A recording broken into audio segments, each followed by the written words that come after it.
প্রশ্নপত্র ফাঁসের মামলায় 10 জনকে কারাদণ্ড। প্রশ্নপত্র ফাঁসের মামলায় 10 জনকে বিভিন্ন মেয়াদে সাজা দিয়েছে আদালত। একই মামলা থেকে আরও 114 জনকে খালাস দিয়েছে আদালত। ঢাকার সিএমএম আদালতে additional chief metropolitan magistrate Hasibul Haque রোববার এই রায় দেন। এই আদালতে বেঞ্চ সহকারী শিশির হালদার এই তথ্য নিশ্চিত করেন।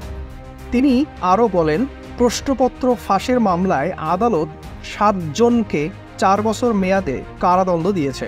এছাড়া 3 জনকে 2 বছর মেয়াদেও কারাদণ্ড দিয়েছে। অবশ্যই প্রশ্নপত্র ফাঁসের মামলায় 124 জনের মধ্যে কোন 10 জন সাজা পেয়েছে তার নাম জানাতে পারেননি বেঞ্চ সহকারী।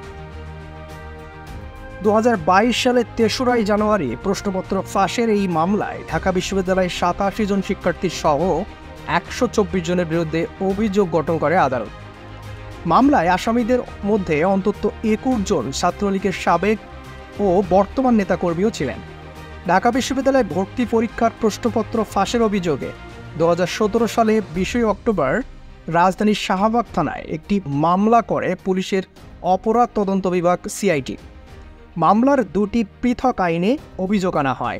মামলাটি তদন্ত করে 2019 সালের 24 জুন 124 জনের বিরুদ্ধে পৃথক আইনে 2টি অভিযোগপত্র দেয় সিআইডি। এদিকে আইসিটি আইনের মামলায় 2022 সালের সেপ্টেম্বর মাসে অভিযোগ গঠন করা হয়। গত মে মাসের প্রথম সপ্তাহে আইসিটি আইনের মামলায় ঢাকার সাইবার ট্রাইব্যুনালের দেওয়া রায়ে সব আসামি খালাস পান। অন্যদিকে 2022 সালের 3রা জানুয়ারি পাবলিক পরীক্ষার আইনের মামলায় ঢাকা বিশ্ববিদ্যালয়ের 87 জন শিক্ষার্থী সহ 124 জনের বিরুদ্ধে অভিযোগ গঠন করেন আদালত। সেই মামলায় রোববার রায় দিয়েছে আদালত। তাতে 10 জনের সাজা হয়েছে, বাকি 114 জন আসামি খালাস পেয়েছেন।